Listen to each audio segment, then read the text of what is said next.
Namaste. Good morning, good evening, everybody. I must congratulate Sushma Kirti Reddy and the Omega team, Dallas and Meditation Valley for organizing the unique program, Elevate, under 11 days of conscious living, a transformational journey designed to nourish the soul, expand awareness, and rise along with together into a more intentional, connected, and awakened version of each one of us. It's a commendable effort to organize continuously for 111 days, being guided by a different inspiring speaker each day, teachers, healers, and thought leaders sharing their wisdom. I'm happy you invited to share some thoughts with you on conscious living. Conscious living within means that we learn to live soberly and in harmony with circumstances as they are, even while they unfold in our lives. Essentially, it means we are grounded in reality. Unfortunately, many of us live mostly at an unconscious level. In simple terms, conscious living is being aware of ourselves and how we live our life and using that awareness to make thoughtful decisions. Conscious living means intentionally living with awareness and mindful consideration of our thoughts, actions, and impact on ourselves and the world. It is about making deliberate choices rather than operating on autopilot or reacting impulsively. This includes being aware of one's own internal state of emotions, thoughts, physical sensations, and also the external environment and how they influence each other. The power of conscious living in a world that moves faster every day, being conscious is a superpower. It is about awareness, noticing the small details which others overlook, intentionality, choosing actions that align with our values and goals, understanding the impact of our decisions on others, empathy, how to become 100% conscious. Is it possible? Conscious breathing. One way is to increase our awareness is to monitor our breathing, deep breathing, inhalation and exhalation, conscious breathing, being aware, conscious heart rate. Monitoring our heart rate is another great way to become conscious. Then conscious posture, how we sit, how we walk, how we talk, these are all important. It's often the small, regular choices we make every day that add up to the biggest difference and account for our daily habits. Realizing we have the freedom to choose or to think and feel is an empowering realization. The subconscious mind is million times more powerful than this conscious mind. So the function of our subconscious is to store and retrieve data. How to practice conscious living, mindful living. To live mindfully, focus on being present in the moment, noticing our thoughts and feelings without judgment, just observe, and cultivating awareness of our surroundings. This can be achieved through practices like meditation, mindful meditation, paying attention to our health, breath, and engaging fully in daily activities. Mindful living also involves accepting things as they are, practicing attitude of gratitude, and being kind to ourselves and to others. According to Swami Vivekananda, he views consciousness as a spectrum. encompassing the conscious, the subconscious, and superconscious states, with the individual self, Atman, as the underlying unchanging reality. He believed that spiritual practices should aim to expand consciousness, moving from self-centered awareness to a universal consciousness. In the most general terms, it means being aware and awake. Some experts suggest that you are considered conscious of something if you are able to put it into words. Not only can you be conscious as in awake, but you can also be conscious as in aware of your thoughts and feelings. To increase consciousness, practice mindfulness, meditation, and self-reflection.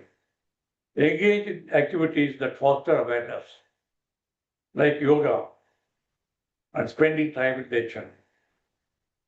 Cultivate compassion and gratitude. Actively listen to others. Focus on healthy living, setting intentions, and connecting with your inner self. Regular meditation practice, even for a few minutes daily, regular meditation practice, even for a few minutes daily, can help quiet the mind, reduce stress, and enhance focus. Different types of meditation, such as mindfulness meditation, loving kindness meditation, and guiding meditations, can be explored to find what resonates best. Pay attention to our thoughts, feelings, sensations in the present moment without judgment. This can be applied to everyday activities like eating, walking, and even brushing or teeth. Healthy lifestyle. Prioritize a healthy diet, regular exercise, sufficient sleep. These practices can positively impact our physical and mental being, creating a more conducive environment for higher consciousness. Kindness and compassion. Practice kindness towards ourselves and others also. Recognize the interconnectedness of all beings and cultivate empathy. Connect with nature. Spend time with nature, which can have a calming and grounding effect. Keep practicing regular practice of mindfulness, meditation, and self-reflection is key to sustained growth. Conscious breathing, one way to increase our awareness is to monitor your breathing. Conscious heart rate, monitoring your heart rate is another great way to become conscious. Conscious posture, as I mentioned earlier.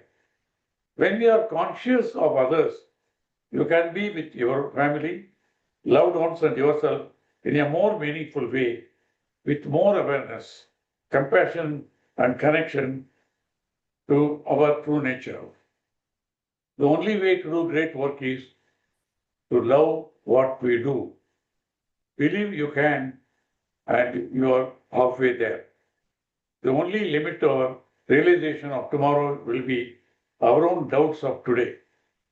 The most beautiful thing we can experience is the mysterious. It is the source of all art and science. Learn as if you will live forever. They say, learn as if you live forever. Live like you will die tomorrow. Stay away from those people who try to discourage your ambitions. When you give joy to others, you get more joy in return. Two lines about success are, success is not final and failure is not fatal. It is the courage to continue that counts. To sum up, meditation and mindful living, along with manifestation, is a way to ensure conscious living. Now, few words about the pyramid. Sushma asked me to speak about pyramids. Pyramid is the most stable structure, as we all know, and one which receives the highest cosmic energy on this planet here. Pyramids were built, angled in a way according to the great pyramids of Egypt.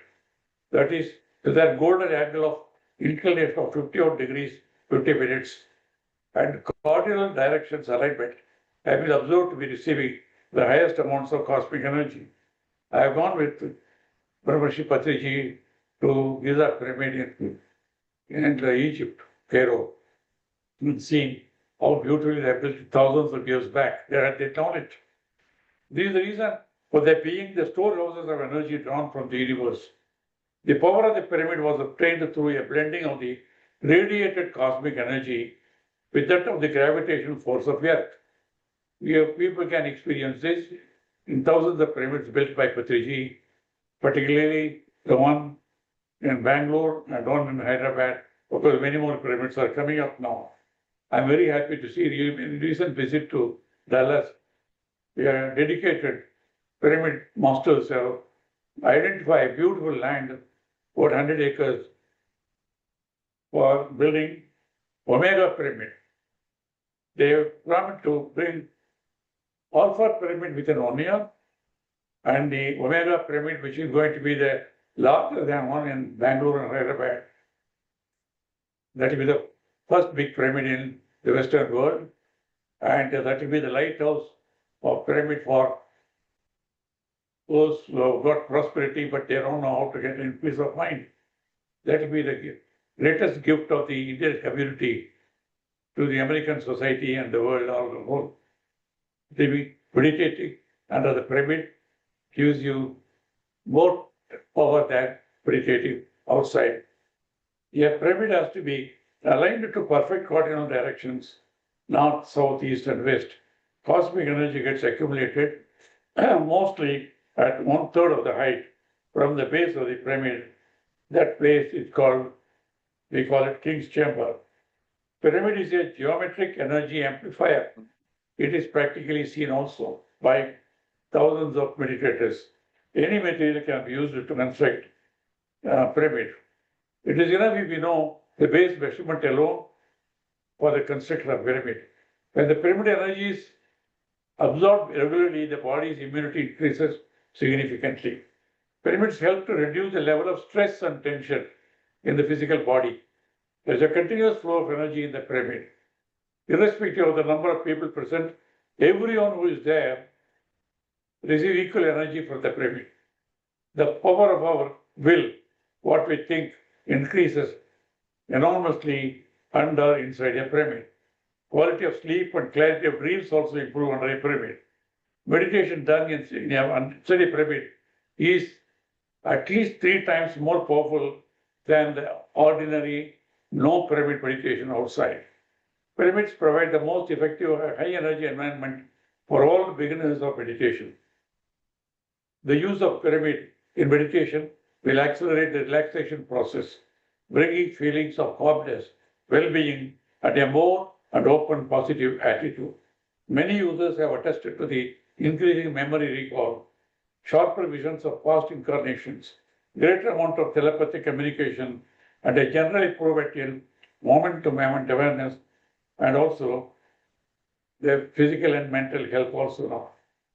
Now, meditation yourself is powerful, you all know very well. Just to highlight only a few of them, mind always stays in a peaceful and joyous state under meditation. Memory power increases.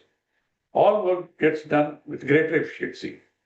Sleep time requirements get reduced. Thought power gets tremendously boosted.